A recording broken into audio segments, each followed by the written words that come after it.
Hello everyone and welcome to JABSOM. I'm Jason Kenji Higa. You can call me Jason, but again, some students think it's a little too informal, so another nickname that actually came from my mom, but it's like good compromise is Dr. J. So something like not too formal, not too casual. So either way, I'm fine with that. But yeah, I'm actually kind of bummed because this is one of my favorite times of the year because usually I get to meet all of you guys for the first time and I'm like, it's always really exciting. So I'm a little but hey, social distancing, that's how it is. Okay, so I'm going to teach you about cell physiology today. Now, I always get a comment like this every year on my evaluations that I make things too easy. That's the whole point. Anatomy and physiology is not part of JABSOM requirements, so my goal here is to get, if you haven't had anatomy and physiology, to get you to the same level as everyone else who was fortunate enough to take an A&P class. So if it is easy, yes, that's what I sought out to do, okay? All right, so let's get on with this.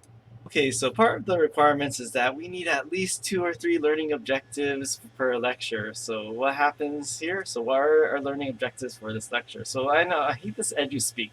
Learning objectives, why not just call them goals or something like that anyway? So here we have at least 3 learning objectives, but I'd like to be a little extra. Instead of just getting 3, you're getting all of these learning objectives in this lecture today. Here's the legend.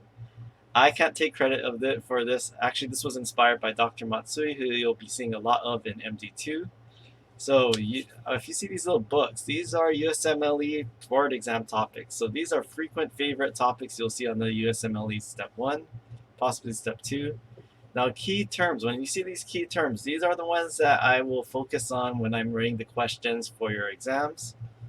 Now, again, one common criticism of physiology professors is that it's not has no relation to clinical practice. It's all related to clinical practice by really trying to make a big deal and make it so like, okay, it's not just theory; it actually has application. So if you see this little hospital, this is where you see this real. I show real life examples. And then information preview of later topics. So they're topics that you probably will cover in MD2, MD3, or MD4 when I return again. So preview of related topics is not that they're not important, but I'm kind of like not focusing as much on them, and I'm leaving it for your other lecturers in the future.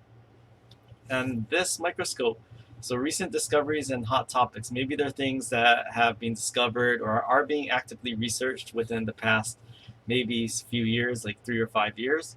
So the thing is that these probably won't appear on your USMLE exam, but when you're actually in the clinic and actually in the hospitals and practicing, maybe there's a new drug that targets this, or this might be part of your practice. So again, this is what it's not something that it's not that's not important. It's just something that might not be for your USMLE studies.